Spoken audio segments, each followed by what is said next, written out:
Good morning, good evening, good afternoon, folks. This is the VHS Vault. I am VHS Jace. The great Jason Roy Gaston is right next to me. Yes, he is.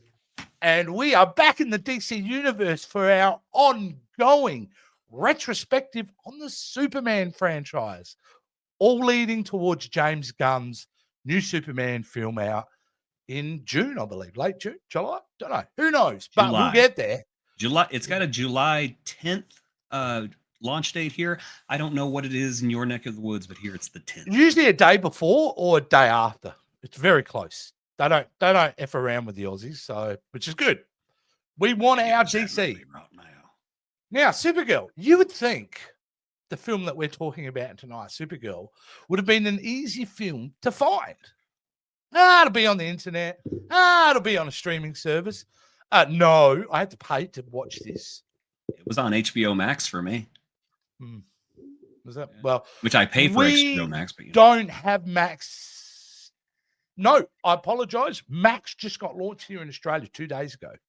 Oh, even Zaslav is against you too. Yes, he's now, which is sucks because the streaming service that I was paying for had all the Max material on there. But now I went to watch something last night and went, where's it gone? It's gone now because it's gone to Max. You have to buy Zaslav now. You've put money into Zaslav's pocket. Well, if this movie was made under Zaslav's era, it never would have got a release, Jace. I'm just saying it never would have got a release. I don't think that the quality really has anything to do with Zaslav releasing a movie or writing anything off, because he wrote off some very quality material like Final Space and Infinity Train, which were fantastic series, and now they're gone forever. And I think for that alone, he should burn in the fires of hell forever. But yeah, this would have been a movie that I would not have minded to see every print burst into flames spontaneously. And the myth of there was once a Supergirl movie, was there really? No, there wasn't. I would love that to happen for the sake of all humanity, because this movie makes Superman 4 look competent. It is such a diversion from the tone, the world building, the universe that they had established in the Superman films. And you know, we'll get into this. There are some ideas that I don't hate in this film, but nothing is earned because we have never seen anything like this presented to us in the Superman franchise. I mean, look, let's just pull the Band-Aid off. You know, magic? Really? This is Wonder Woman 84 type stuff. I wouldn't mind a magic supervillain, because honestly, aside from the trio in Superman 2 and the poor excuse of a bad guy that was Nuclear Man, there really hasn't been a person who could be a real threat to Superman himself, or Supergirl in this case. I did not mind the fact that Supergirl was fighting a witch. I didn't mind it. Didn't work for me. The fact that she was played by Faye Dunaway, who I've met in person and who is a witch. Let me tell you. She looked difficult just in her performance. She looked like she was going to be difficult. Oh, there are stories from this set. The actress who played her henchwoman was like, there were days she would throw fits. She wouldn't show up for her scenes.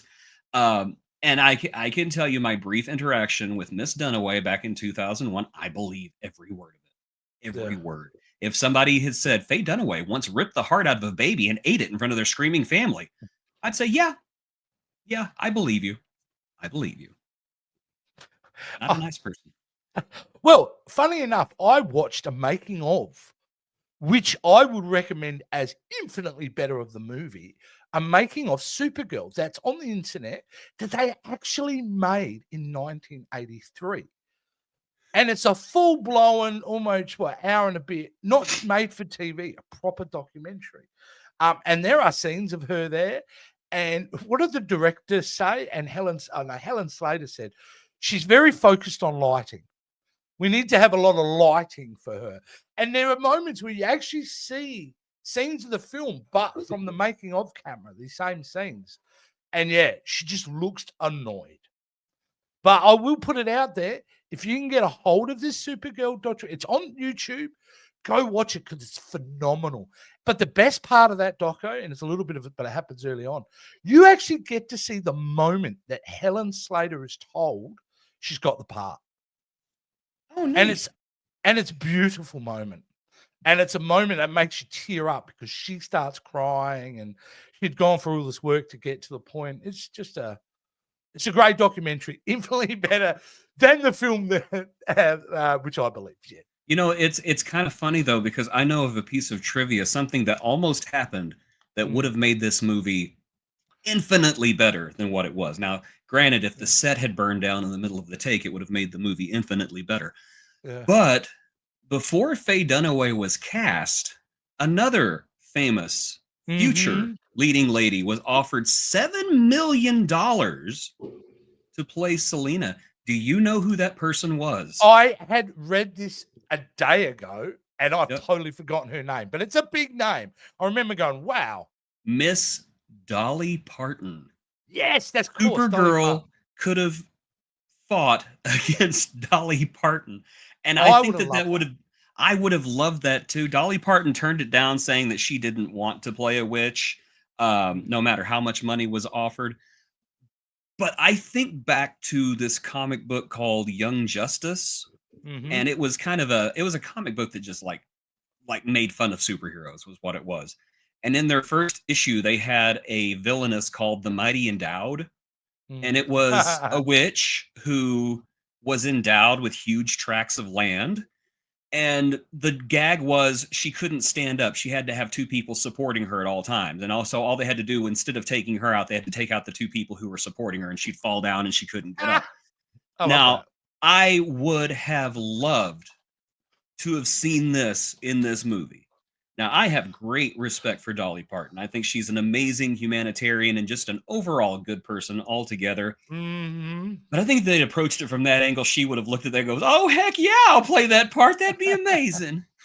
She's so classy. She is. All of the stuff she does for children is just awesome. And she has her own theme park, and I think that just makes her. I would love to go to that theme park. I would love to go. Hey, look, my Spotify is full of Dolly Parton songs. Some of my favorite movies have her in it. Like, I'm a big fan of, I don't care anyway. 9 to 5's amazing. The best little whorehouse in Texas is hilarious. I love that. 20 fans were turning. They were turning. 20 fans were turning in every room. I'm very guilty with a comedy musical. I love a good comedy musical, and that's a good one. No, that would have been amazing. But, Jace, we know that this film went through an extreme rewrite close to production, because they assumed that the big man was going to be in it, Christopher Reeve. Yes. And initially, she was supposed to appear in a scene in Superman 3 to kind of lead into Supergirl. But Christopher Reeve read the script and went, no thanks. Nope. And he flew away, never to be seen again. Yeah, it's a bit sad, but it is the truth. And this film, because it went through massive rewrites, they took big swings and they just missed a lot. Because, going back to the magic, my issue is I buy the magic on Argo City, right? I could deal with this. It's Kryptonian magic kind of thing. But it's the stereotype magic that the villain uses. I have like voodoo. She's got a voodoo stick at some point. She's, all she was missing was the boiling pot in the background and someone's. Again, I didn't mind. I didn't mind the fact she was a witch. It was a different type of villain. Had the movie been written decently, or at least in an average way, it would have been interesting. Faye Dunaway is one of the great actresses, whether she's a witch in real life or not. So, she's there because of the name, right? Because they're trying to do a female Marlon Brando maneuver here. Get the biggest name possible, or Gene Hackman kind of thing. Get an overrated actor to play in a small part. Yeah. And her sidekick, and I can't remember her name, but she's a comedy actress. She was fine. She's playing the Ned Beatty character, basically, or Miss Tessmonger in some ways. But a big shout out to the actor who falls in love with Supergirl, because do you know who Hart Bochner is best known for, mate? I do not know. Hans Booby. He's the guy with the douchebag in Die Hard that's all coked up. if you remember that movie. I don't know how much. Oh my gosh. It is. It's Oh, Hart's wow. movie. Like, and I'm like, yes. And he's quite good in it. Even though he's given absolute garbage character development and dialogue to say. But I like the actor, so I was happy to see. Yeah, Hart. Big shout out to Buckner? Yeah. Hart Bochner. Big shout out to Peter Cook. Do you know who Peter Cook is? A very famous English comedian. Worked with Dudley Moore a lot in radio and made comedy albums and stuff. He plays the English creepy D-bag just perfectly. He's got that face. I liked him because he was like the sniveling little sidekick who would have stabbed her in the back in a second. And he's the smartest one, remember, though. He's the smart one. He's the one trying to give her guidance, Selena guidance. Yes. And say, you guys don't know what you're doing. And it's him literally that levels her up because he's the one who brings the voodoo stick to it. So he's, You don't know what you're doing. He should have took that speech to the script writers. Oh my gosh. If you blink and sorry, go ahead. Go ahead. I was going to go ahead. Let's keep talking about the cast before I rip this movie a new If you blink and miss it, another famous actress, Mia Farrow's in this movie for what seems like 2 minutes. She has a very small role playing Kara's mother. Adoptive mother? Is that their real mother and father, or is she like step or orphan or something? If you're going by the comic books, I think that's her real mother and father in our okay. Yeah. But yeah, and of course, let's talk about who was drunk, I believe, for every second he was on frame. But it doesn't matter. Why. He's charming as hell, is Peter O'Toole. Yes. Playing Zoltar. Zoltar. Yeah. Wasn't that the alien from Dude, Where's My Car? Zoltar. No, isn't Zoltar the machine Zoltar in the toy store that we visited, Jace? I don't know. Isn't that the name of the machine from Big? Zoltar, the animatronic. That was Zoltan, I think. Zoltar, Moltar, I don't know. All kinds of tars out there. You can tell most of the tars wrote this movie. And the last name I've got to mention because he comes back and he's the only real connective tissue to to the other Superman films is, you may know him as Mark McClure. Mark McClure, the MVP of the Superman movies. He was the Commissioner Gordon to the original Batman movies. Mark McClure. Doesn't matter if they suck, he's going to be in them, and you can't stop him. He was even in both cuts of Justice League. Yeah. He made a comeback. He made it, yeah. That's and so they should. So, all right, dude. Let's talk about this film in the sense of let's start the beginning with Argo City. How do you feel about the whole introduction? Do you think it was? I thought they failed at clearly explaining to the audiences what Argo City really was. They failed at so much simple narrative in this movie. I'm going to talk about Argo City here in just a second, but whenever I was watching this movie, a thought kept coming back up in my head over and over and over. Watching Supergirl is like being told a story by a sugared up, ADHD-laden 4-year-old who can't quite tell a story that makes sense. And this happens, and this happens. Yeah, and then this happens, and then this happens, and then this. Wait, where did Argo City come from? I'm talking. Let me finish. So yeah, it's just absolute nonsense and pap from the very beginning. Argo City, you don't know where it's at. I mean, for the first time I watched this movie, I thought it was on Krypton. So I thought, the planet's going to blow up. This is taking place at the... Nope. Argo City's fine. It's just floating out there in space somewhere, somehow, with their paper-thin walls that lead to the vacuum of space. Yeah. Who designs a city to support millions of people with walls made of paper? Let a young girl play with the one power source that powers the entire civilization. Here, you go have some fun. Yeah. What? Won't they need this? If it goes away, won't we all die? Shut up, baby. It's fine. It's fine. Here, you go play with it. It's a ball. Kids like balls nowadays, don't they? And the whole Marlon concept of Brando, he loved his balls. he showed everyone. Oh, yeah. That whole thing, the Amiga Hedron, the fact that it's such a simplistic idea is, oh my God, it's gone through that thinly veiled piece of plastic. Now we're all going to die in 3 days. Because basically, and the way they handle it is just, I think the set looked gorgeous, Yeah.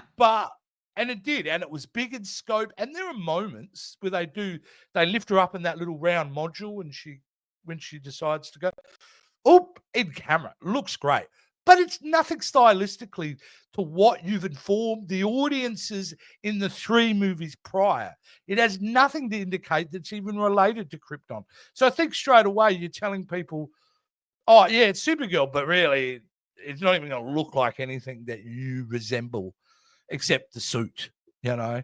It's... I thought it was kind of weird. They had 3 days to save Argo City, and she Mm, went to Earth, a trip that took baby Kal-El what looked like 3 years to do. yeah. It's like they Enough didn't to even watch establish the first yourself in movie. school. Like, Yeah, yeah. the timing is really weird with it. But again, a simple explanation around the whole inner space, outer space concept, which was an interesting idea and not totally foreign from comic books, if I'm probably wrong. But I feel like has been like inner space and outer space has been dealt with. But they just do such a poor job of executing that and explaining it to the point where she flies out of a pond. That's the reveal. She flies out of a pond. Like, It's not even her. It was a picture of Helen Slater that was pasted to a board, and they pulled it out of the water on a wire. And I knew something about it looked weird, so I thought it was like a doll or something. Then I looked, I'm like, oh, that is 2D. Oh my gosh, it's worse than Superman on a stick. It's Supergirl Well, on a wire. another expose on the poor script writing, in my opinion, is the fact that she knows things about Earth that she couldn't possibly know. Yeah. Like in what she has to do from a social aspect to how she talks about things. Most of the time, Helen Slater, who I will fight for because I love Helen Slater as an actress. This was her first big role. I thought she executed the innocence part of that role really well. Don't know about the tough side of it, but her physicality and, like I said, her innocence. I thought it was great. I thought you put her in a better written film, she would still shine. So I do have to defend young Helen Slater, who I think did a great job. I'm going to back you up there because I think Helen Slater was a terrific Supergirl. Mm, I even thought the parts where she was trying to be tough, to me, it was almost like that innocence and that naivete that she was exuding earlier. Actually, I don't know. I like the fact that kind of short circuited the yeah. intimidation factor that she was trying to give off. That it was keeping people from taking her seriously. I did like that. Incidentally, the first thugs that she ran into, I don't know if you noticed them or Yes. not. Max Yes. Headroom, Matt Brewer. Yes. Yeah, Matt Brewer.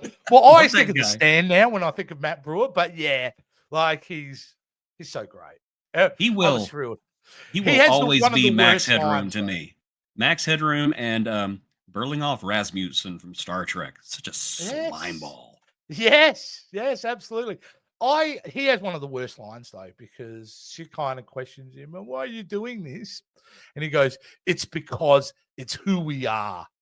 Oh, really? That's what you're going to say in that moment? He's just going to give this, well, we're all the same, and it's just who we are. And I'm like, oh, like, okay. Early on, this film has got big problems. But no, she did her best. She did her best. The thing is, though, what I like about the fact that they set up that she's what, 16, maybe 17 in Yeah, something like age, that. but she has the emotional development of a 12-year-old because she's been living in a society so protected. She's been in a safe, warm blanket her whole life.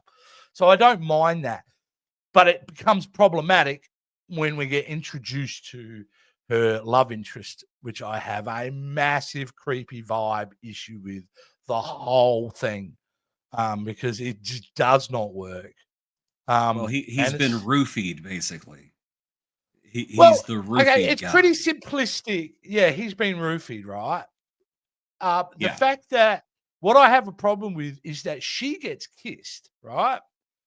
And then she hasn't said it, but she falls in love with him too, which I think is like, so Supergirl's stupid then because she's Well, fallen in love with him as well. in her defense, she's not the only stupid person in this movie. There Oh there no, they're are all stupid. there is a plethora Yeah, of stupid people in this yeah. movie. It is she just gets the unfortunate luck of ending up with the super creepy relationship. That's all. It's a super creepy relationship, and I have a real, I don't know, maybe it's because of the modern world, but I'm like, dude, man, like, if Superman was around, he'd be kicking your backside right now, buddy. He would not be That allowing would have that to been a happen. great cameo. The Would two of have them been. about to kiss, all of a sudden he's hoisted off the ground. Stay away from my cousin. And like throws him into Yes. orbit.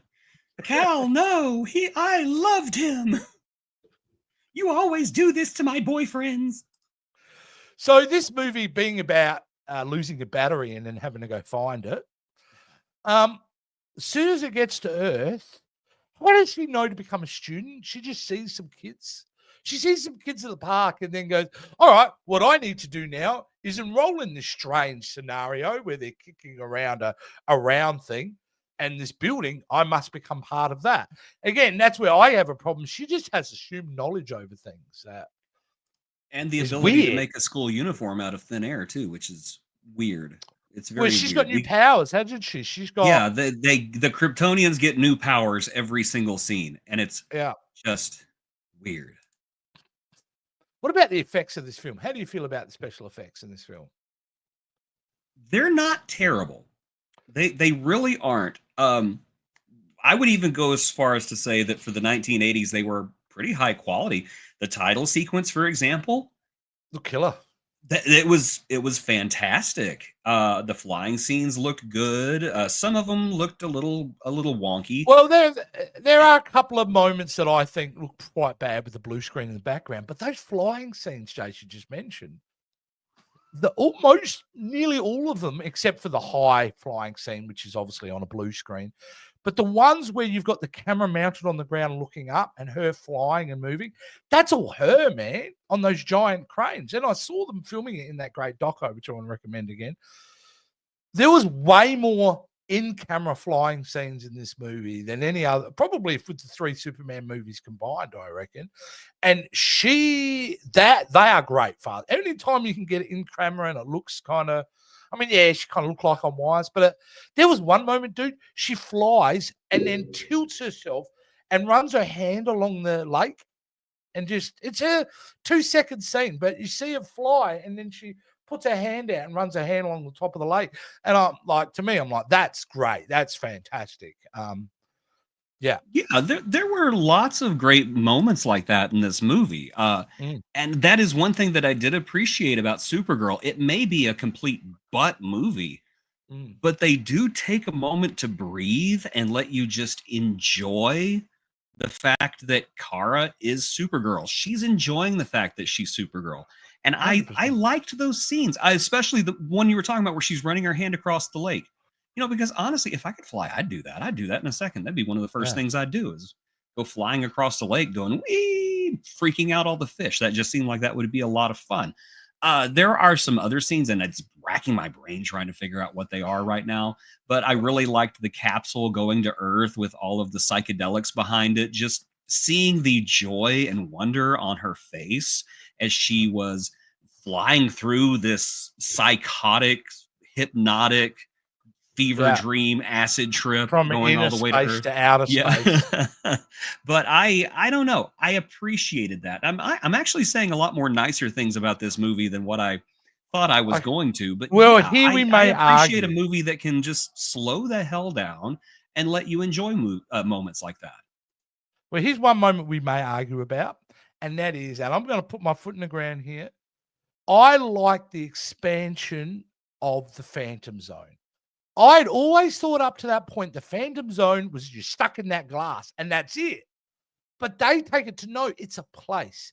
I love the design of the Phantom Zone. I love it's kind of, there's no real sky. It's kind of rock above and rock thing. And the fact that we got to go there. Big fan of the Phantom Zone stuff. It's the Nether from Minecraft. But yeah, I mean, it gets really okay. Let's just fast forward to then the final battle scene, which is in a castle from a mountain that just appears. Yeah. Now, in this day and age, it would have been a big CGI moment. I actually liked that moment where they all walk out and there's a gigantic mountain out there. I was like, that's cool. Stop saying nice things about Supergirl. This movie blows. Bad. Stop it. Stop it. Say more nice things. No. But the battle in the throne room, I assume it is, whatever, the main hall there, they have this battle, and it just feels so flat to me. And to one point, I'm screaming at the TV because there's a moment where she casts a spell, the witch, Selena, and all the tiles start to move because it is assumed that it's now on a sea of lava. Supergirl, we spend 3 minutes of this movie as Supergirl is trying to balance and jump over. It's like, I won't say the word I used, started with a B. You can fly. But you can fly, yes. Yeah. Why don't you just hover above this, fly straight at it with everything you got? So there's a lot of waste. It's like they keep giving Superman and Supergirl's powers that they don't have, and then they forget the basic powers that they do have. I don't know. I guess the way that they interviewed people to write for this movie was, hey, have you ever watched or seen Superman before? Superman? What's that? You're hired. You're hired. It's a shame that this movie was an unmitigated failure critically and financially. It was made for $35 million. It's not a small budget in 1983 when they were filming this. It's a lot of money. It only made $14 million. It was panned critically and audiences wise. It did make its money back, however, internationally. So thank God for the international market, because at least they got something back for it. But yeah, it was a failure, mate. It wasn't. Yeah, and rightfully so. Yeah, rightfully so. Every now and again, a studio deserves to lose money on a project. And this movie was not only bad, you can tell it was irresponsibly created.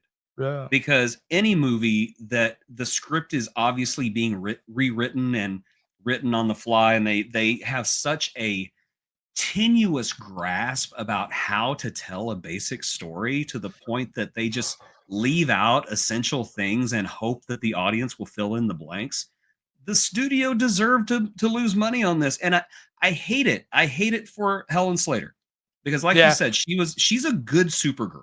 I thought she had the look, she had the sweetness, the innocence, and like you said, with a stronger script, I think she could have carried this role into another franchise.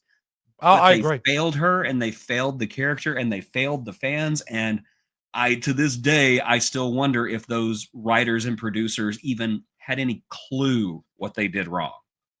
I do look at it another way. I agree with you. I'd love to see another couple more Helen Slater Supergirl movies, but it did allow her, because of this film, to balloon into quite a significant career in the late 80s.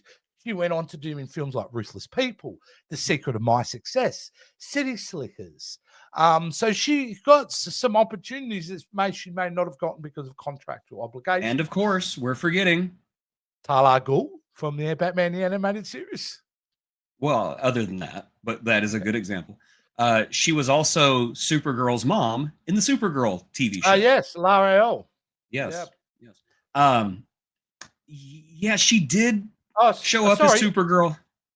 Twice. Twice? Twice what? Yeah. She's been Supergirl twice. Yes, she was.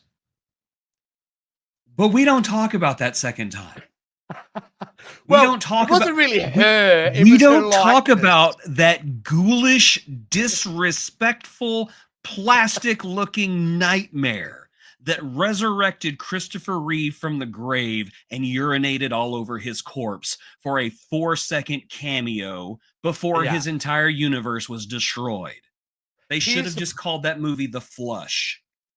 Hey, look, I will defend The Flash because I think mostly it's a good movie. As for that scene, I just hate that. That scene was horrible because I understand what they were trying to do. They were trying to make it look like it's not real. We're not saying it's real. We're showing you a visual representation of what he's seeing. The problem is it looked too real. Like they should have made it look worse. You know what I mean? Except they went for photorealistic versions of Helen Slater and Christopher Reeve and Nicolas Cage, and it just came off cheap. My issue with that scene, and I know we're going off the rails here, but it wouldn't be the VHS Vault if we didn't go off the rails. my problem with that scene was that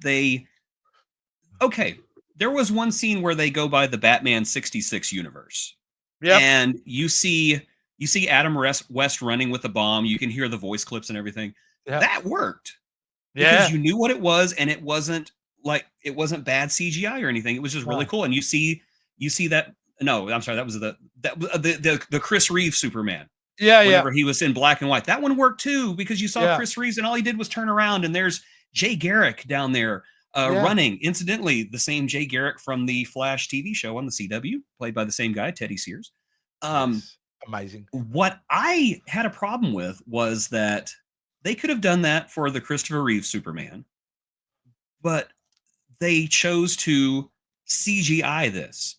Whenever they had access to Tyler Hoechlin and Grant Gustin and Melissa Benoist and all of these people who were playing these characters, they could have had Robert Pattinson show up. Yeah. They could have had Christian Bale, actors who are alive and still with us, instead of doing this. In my opinion, I don't think that the intention was bad, but the result was just so ghoulish and disrespectful.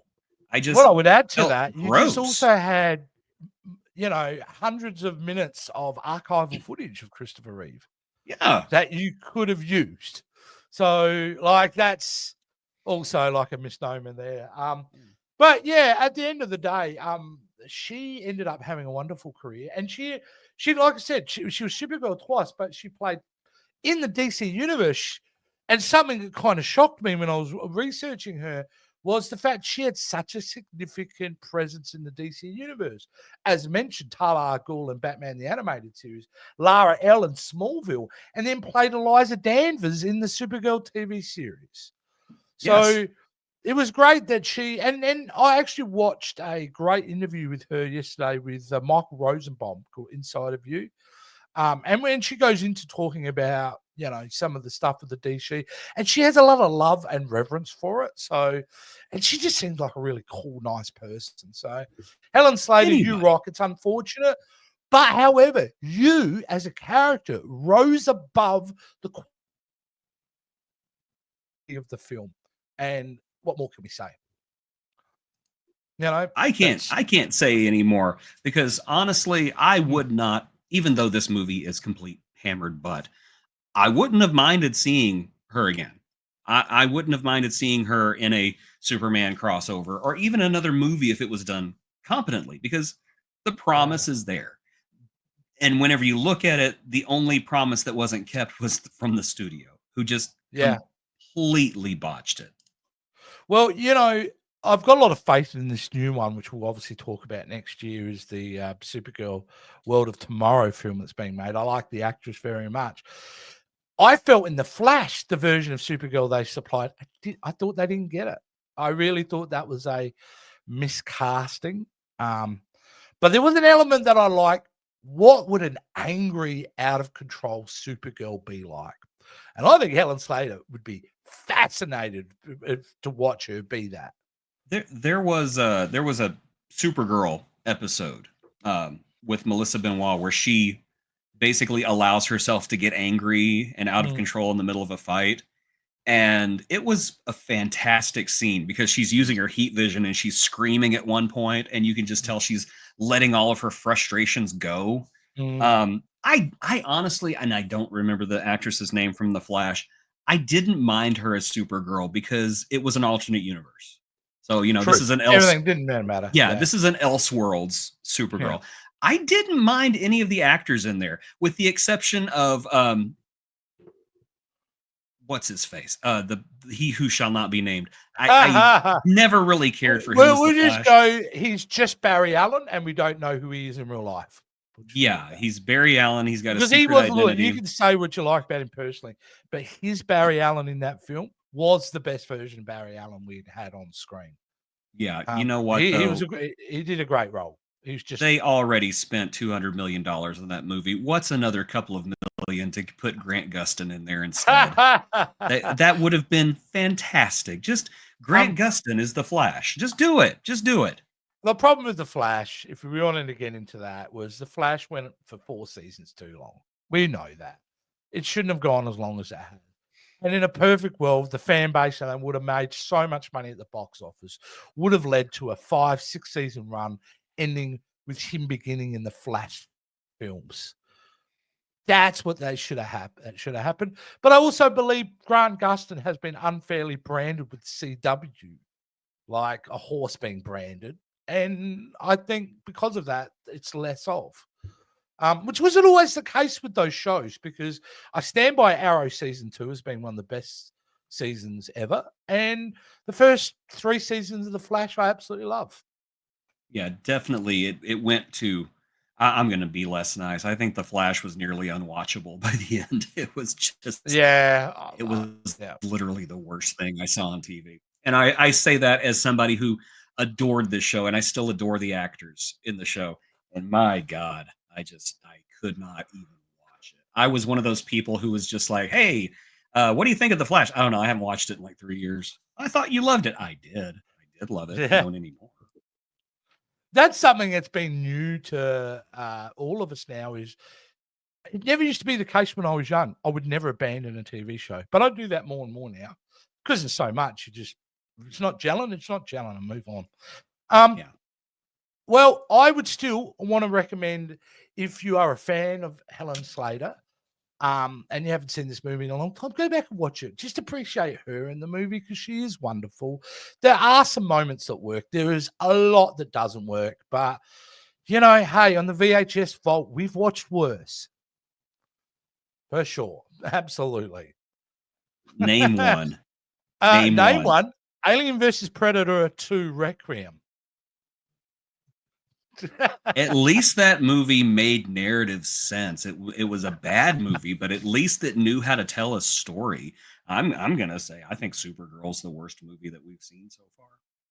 Just structurally. Wow, that's a big call, dude. That's a big call. Now, Alien versus Predator Requiem was awful. It was an awful movie. This one is awfuler. Sorry. Well, that's a big call. I wonder what people may say about that. And Jason, that is a perfect segue to something new we're introducing here on the VHS Vault. What? And what? I know, right? What did you let me? What did you let me get away with this time? What have you done? I have done. This is a brand new segment for the VHS Vault, which we're affectionately calling the comment section. Oh, what's that about? Well, we're going to be having a talk and a look at, Jason, some of the comments we're getting on our, on our videos in the VHS Vault. So I thought the best way to do this would be to actually just do the last movie we've done in the VHS Vault. Do we get those? Do we get comments? No one informed me of this. The great J.G. Gibbons 510. He's our boy. You're our boy, Blue. Yes. Love the guy. Run, get. Actually, can you read this? Can you see that, Jason? Can you read that line? Run, get to the chopper. Definitely interesting person. I'll check it out one day. See, now in my head, John Gibbons is always going to sound like Arnold.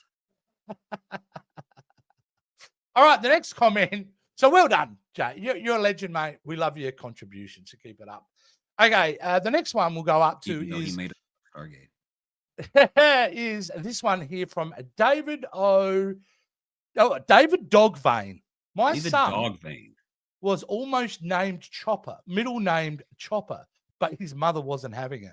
Yeah, he married a guy whose last name was Dogvane. And yeah, she kind of deserves whatever happens, right? Yeah. Ooh, look at the Dogvane today. Oh my gosh. Put him in a cold shower. I don't want to see that Dogvane. The guy underneath Arithmetica, Chopper Dogvane, LOL gold. That's definitely an Aussie response. Gold. And the next one, Danny Dark on Music Box. Your mam's upset. Yep. I don't know if you get away with that. Even in the hospital, I'm sure the nurse has been going, what the?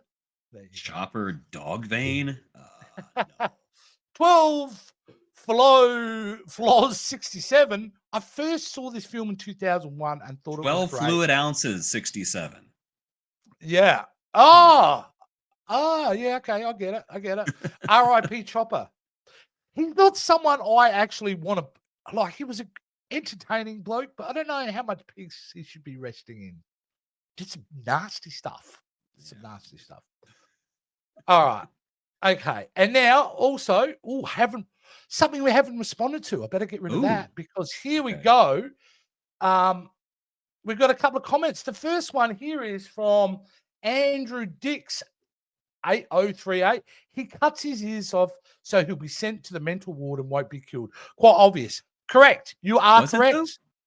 Yeah, it was definitely one. There's about multiple reasons, and I left two out. I believe it. I just know that was some part of the film that I was confused about. Yeah. I might get quite obvious. It was quite obvious. Seems like to me he could have chosen something a little simpler, but good on him. Good on him. But here we go. But yeah, and that's a fair call. They are right. It's not a huge deal. The next one I do want to talk about a little bit is from a person called Lucy Dog 3376. And I'm going to read this out in its entirety, Jay. So bear with me. Very well. He cut off his ears so the guards would have to take him to the infirmary and take him out of H division. Again, another true statement. And in brackets, the wing of the prison he was in. Again, agreed. Which was full of murderers that wanted to kill him to collect a bounty on his head from the Italians and the painters and doctors. It is explained plain as day in the film. I don't know how the F you both missed it. He didn't do it to look crazy to the other prisoners. You are just smoking up your own BS and talking out of your asses, especially the Aussie guy. He has no effing clue what he's talking about.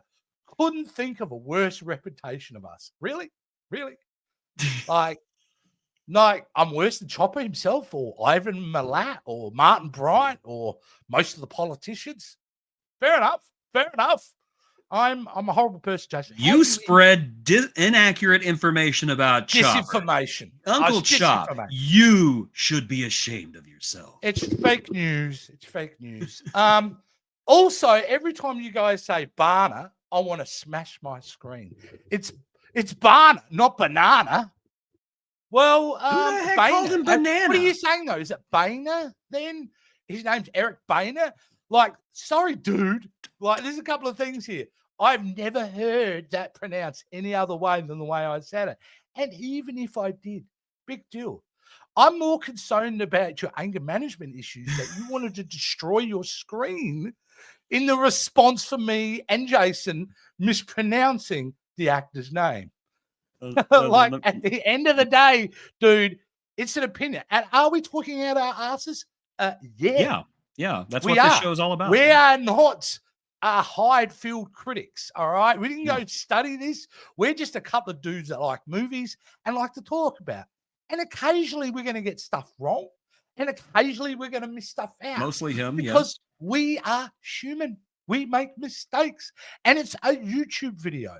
But I appreciate your comments because I appreciate the fact that you took the time to not only write a very long paragraph that is just saying, that is really just coming off and being a D-bag.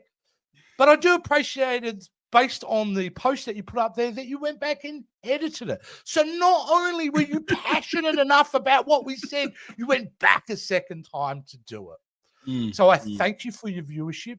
I'll even thank you for the comments and especially thank you for the view hours because that helps us make money. Thank you. And I would like to throw in something as well, just for you to help with your righteous anger here. Ready? Banana do do do do do. Banana do do do do. Eric Bana do do do do do do do do do do do do. Banana na na na na na na na na na. Banana. But there you go. Lucy Dog 3376. A fist just went through a computer screen. Please go seek some help, please, because your anger concerns me. But you know what? Let's leave it for the last comment of this current video, which is doing, by the way, extremely well for us. So again, thanks you, Lucy Dog, because I feel like you've been part of this video doing well for us. Is Goon of Fortune, who sums it up perfectly by saying, never let the truth get in the way of a good story. Wasn't that a quote from Garrick on Deep Space Nine?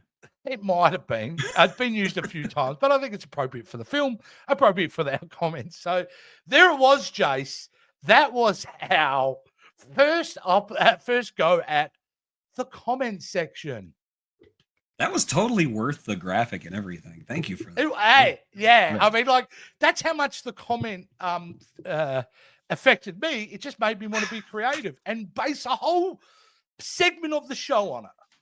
I just realized my cat treats were on the shelf behind me the entire time. Look at that. Oh, but I thought they were Star Wars impatiens because they were next to Darth Vader's head up there. So I thought it was just a prop from the movie. Look at that. I thought maybe just off camera you got a glass of blue milk. Like, who knows? Yeah, All right, well, that's it for the VHS. I have 3 cats circling me right now. What's next? What's next, buddy? Where are we on the VHS? Is it? This is one of yours, dude. Yeah, I believe that next we're going to check out a truly great movie that I love and I have not seen in a very long time. And if you have never seen this movie, hopefully this will convince you to give it a shot. We're going to take a look at the Reese Witherspoon, Tobey Maguire movie, Pleasantville. Saw it in the mid-90s. Remember liking it. Haven't seen it in 30 years. Came to see it again. I think it is a beautiful movie with a wonderful message, and it's just gorgeous. It's absolutely gorgeous. It was completely against what I thought it was going to be. I thought it was going to be one thing, and then it was like, nope, philosophical discussion right up your pooper. All right. You know, that's what I love about the show, Jace. We are not stuck in a genre. We are not stuck in a tone, a style. We just go for it. And Pleasantville it's an uplifting film. So it'll be, I think it's uplifting, my memory of it anyway. And a special effects. I am full of dread afterwards. Laden movie that looks beautiful. After Pleasantville, we're returning to the Man of Steel for what would some people would say is the real Superman 3. Because this started the wonderful trend of just ignoring sequels and trying it over again. But unfortunately, Christopher Reeve no longer available because he was dead. And Brandon Routh takes over the role for Superman Returns. And probably Lex Luthor that probably the actor who's played him is close to the actual character at this point. That's the Lex Luthor that has to stay 1,200 yards from a school. And then I guess we can tell them about episode 87 that is coming after Superman Returns. Yes, we've done 80. We're going to be up to 87 by this point. This is one of your picks. We had done way more than that. Oh no, I counted. The one after Superman Returns will be number 87, and that is your pick. Yes, is Midnight Run. Great film. Charles Grodin, Robert De Niro. First time Robert De Niro had ever been in a comedy as such. I've never seen it. It's a fun movie. It's a bounty hunter movie, but it's a buddy movie at the same time. So it's it's that setup of the 80s. 2 guys on an adventure cross country, both don't like each other. But it's done really, really well. Directed by the director of Beverly Hills Cop. Like a road trip with my family. Yeah, basically. No, it's a great film. Right? And then after that, we jump a few years, don't we? In the Superman franchise. Yes, we do. 7, 8 years into the future with the Man of Steel. I think this is where you and me, dude. Probably glad where there's a giant ocean between us because I think we're going to argue. We're going to argue because I have very few nice things to say about the Zack Snyder reboot of Superman. Very few. And I have a lot of love for that version. So I know you do. Guys. And then and then we got a viewer request coming up the week after, but I'm not going to tell you what it is right now. You're gonna have to wait. No, we're going to save that, but it's for one of our great viewers and supporters, and Absolutely. He was like, really "Why don't you interesting do choice." more animation?" Yeah. Okay, we're gonna do more animation. Yeah, absolutely, guys. Jace, explain to the guys again, our lovely people out there, the lovely supporters, and how they can do that, how they can contribute to the VHS Vault. My friends, if you would like to contribute to this nonsense and help myself, someone who talks out of his butt, and him, the worst representation of Australia possible, then please go to our Patreon and pledge $5 a month or more. That will help fund this lunacy. Or you can join the ever-growing army of channel members. I believe we have 2 now. So thank you to both of you.